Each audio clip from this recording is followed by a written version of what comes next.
Hi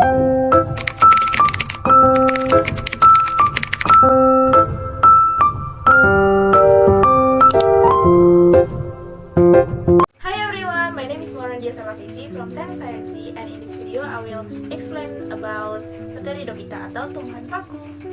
Yang pertama adalah klasifikasi. Tumbuhan paku atau Pteridophyta ini diklasifikasikan menjadi 4 divisi. Divisi pertama itu adalah Silopsida atau paku purba. Paku purba ini sebagian besar populasinya sudah hampir punah dan banyak ditemukan dalam bentuk fosil karena emang udah lama banget. Terus struktur tubuhnya itu masih sangat sederhana, daunnya kecil-kecil dan batangnya juga bercabang. Contoh dari divisi tumbuhan paku ini itu ada Silotum nudum. Divisi yang kedua itu adalah Lycopsida, yaitu paku kawat. Ciri-cirinya paku ini berbentuk seperti sisik yang rapat pada batangnya. Divisi ketiga yaitu Ccenopsida atau paku ekor kuda. Kenapa ya disebut paku ekor kuda? Karena percabangan batangnya itu bentuknya seperti ekor kuda. Dan yang terakhir ada Pteropsida atau pakis, tumbuhan paku sejati. Biasanya tumbuhan paku ini yang paling sering kita ketahui dan sangat familiar karena sekitar kita ada banyak yang tumbuh. Jadi kayaknya udah gak asing lagi sama gambar atau kayak bentuk dari tumbuhan paku sejati ini.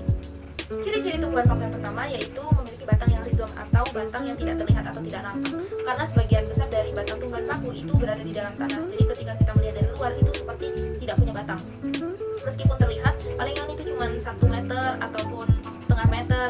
Tapi nggak semua tumbuhan paku seperti ini. Ada jenis tumbuhan paku yang punya batang tinggi atau panjang. Jadi 5 meter kita bisa lihat dari luar. Yang kedua, daunnya itu bentuknya kecil seperti sisik atau rambut dan daun mudanya itu menggulung. Biasanya ini jenis tumbuhan paku sejati. Dan tumbuhan paku ini tidak berbiji, tapi dia menghasilkan spora yang disebut dengan sporofil.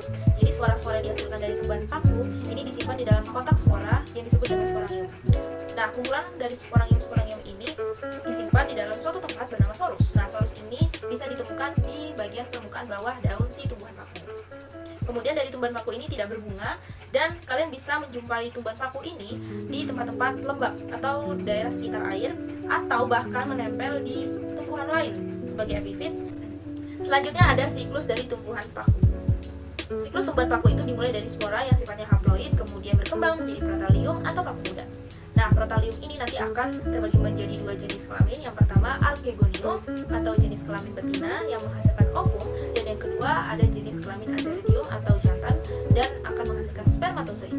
Kedua jenis kelamin ini nanti akan melakukan fertilisasi atau pembuahan.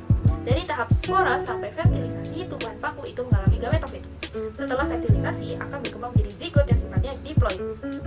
Kemudian dari zigot akan tumbuh menjadi tumbuhan paku dewasa yang sifatnya haploid.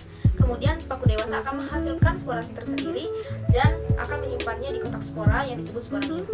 Nanti spora-spora itu akan menghasilkan sel induk spora.